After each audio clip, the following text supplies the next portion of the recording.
What's up, y'all? Danny Matta here with PT Biz, and I'm in Boston. I'm here checking out a few of our clients' practices with my business partners, Eve, Gigi, and Jared Moon. We're gonna go see a few of our clients and show you what's going on in the performance clinical space, which we think is exploding all across the country. And we really wanted to be able to highlight that because you may not know what these practices are doing. You may not know what's possible with your own clinical skill set, and we want to be able to show you that. So stay tuned. We're gonna go check out some cool places and show off the city a little bit as well.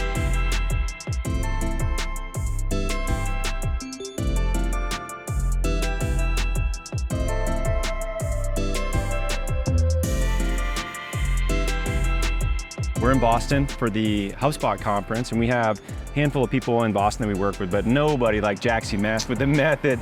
And this is her spot. So tell us a little bit about where we're at in Boston, what the neighborhood is, and all that. It just seems like a really cool, historic spot. So we are Boston, Tremont Street. So this is the south end of Boston, which is like the quaintest neighborhood. So I would walk up and down the street with my dog because I knew, okay, there's two streets I want to be in because work with a lot of young moms, young families, and this is the place to be for it. Cool. So I would just go for long walks, and I saw this space which was vacant, and it had a for rent sign. I peered in the window, it didn't even have floorings. Wow. It had bright blue walls, and I called the number and I was like, I gotta look at it. Yeah. I think this is my spot. I get this with people sometimes where they're like, I don't want to live in the area where my practice is, because they don't necessarily want to bump into patients all the time. But I think it's actually a huge advantage to the business owner. How has that gone for your business in general? I moved to this area as well, this neighborhood. So the ability to create a community here has been unreal. I'll be walking home, I'll run into patients. We have patients just pop in and sit down, grab a cup of coffee, chat. So we've really become like a staple. I think it's a huge superpower. We get so much time with people, we get way more time than most medical professionals, and we get a chance to really learn about their life. And it is interesting to see them in real life, and then for them to see us in real life. Yeah. So I've always enjoyed that, but I know some people, they don't want anything to do with it.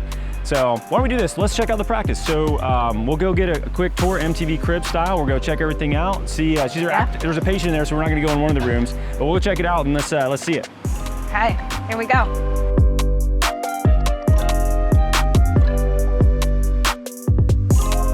So let's do this. Let's show us a little bit more of the space, because you got some cool stuff, but I also want to see you got some you got a little special caffeinated treat in the corner. What's up with this? So tell me about. So you sit here and you kind of orchestrate the whole day. This is where you like to hang out. My vantage point. Yeah. But this is our kind of welcome area. So we have cold brew on tap.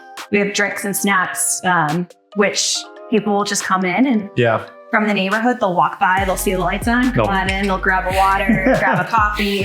That's cool.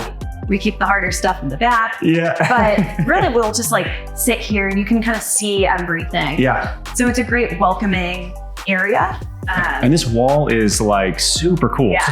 What is First off, being a small space, you have to be strategic. Right. And I'm this is a big wall that I don't want to leave blank, but we still have to be able to use it. So I wanted something that if someone took a photo and this was in the background, they'd know exactly. It just speaks for itself. You have, the overhead squatter, you have the rollerblader commuter, that everyone is somehow supporting each other. So and these guys all these characters have turned into part of our brand. Yeah. So you'll see it trickled through every kind of little customer journey aspect. And then in the main pelvic floor room is the inverse of that. So it is, softer. I said I'm not soft, but it is softer. And you have a mom and a baby falling into open hands. Yeah. To really feel supported and nurtured and loved. Our main patient population is, performance pelvic floor. Okay. So meaning. Yeah, describe that a little bit. Because I think if there's students that are that sounds awesome. Yeah. But what is that? It's something that I feel just Brooke and I are kind of trying to craft this new kind of way of thinking. Right. From my own past experiences with being an athlete, I was finding I was having pelvic floor issues. Yeah. And everyone was don't lift weights, don't work out. And I was no, I want to lift weights and I want to continue to push myself and load my body. So there has to be a way that I can match that with rehabbing my own pelvic floor issues. Yeah. And through that journey, kind of the method continued to evolve with that. So we work with higher level athletes, both male and females, that are having pelvic floor dysfunctions. So whether they're leaking with exercise, they're 6 months postpartum and they want to get back to that higher level of exercise, males that are having issues working out, that is like our bread and butter. The decision to go brick and mortar versus mobile. Like this is what we were talking about. And I was like, you're definitely not going to want to do that because you're going to be stuck in traffic. You're going to waste all your time. You started mobile. So tell me a little bit about that transition, because there's a lot of people that are mobile and it's I think it's a somewhat easier way to start. But man, at a certain point, you lose a lot of your time. Yeah. I think you summed it up really nicely. It's easier. You don't have overhead. You don't have, it's an easier out. Right. Like if it doesn't work, it's okay because you don't have any commitment. Yeah. So that's definitely how I started. Because also finding space in the city is ridiculous. Oh yeah, I'm sure. I was like, yeah, I can do this. I can just drive to people and make it happen. Yep.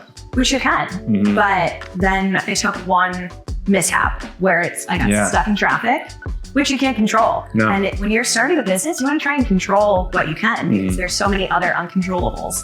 So I had that one mishap and it just waterfalled the whole day.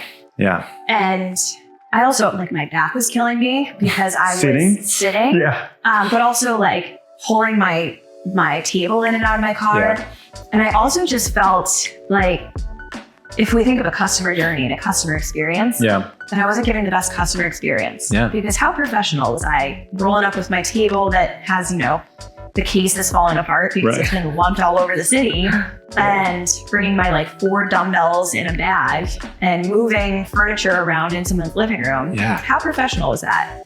But at the same time, I was like, if this doesn't work out, I have nothing to lose. No. And it's going to be really cool to see what you do in a few years. So I guess what we'll have to do is come back, and maybe we'll give it like 2 or 3 years and we'll see how many meth locations, method locations we have. 2 or 3 years. But what has really been cool for me to watch is the growth and development of my employees. Yeah, that's so cool, right? To be able to find the right people and then continue to watch them succeed, and to be able to provide that lifestyle for someone, that is where I want to go. Yeah. So we need another location so we can host more people and help more people. It's just obvious to see with your people and your patients how much they rave about it. It's such a cool thing to see. So proud of you. We'll look forward to seeing what you're going to do over the next couple of years, and we'll leave it there. This is our first one, guys. If you guys like this, let us know. We'll try to do more of these. First pancake. Not everybody's as cool as Jaxie, though. Yeah, not everybody's as cool as Jaxie. Jaxie, thanks so much. This is awesome. Really love the space. And all right, guys, we'll see you next time.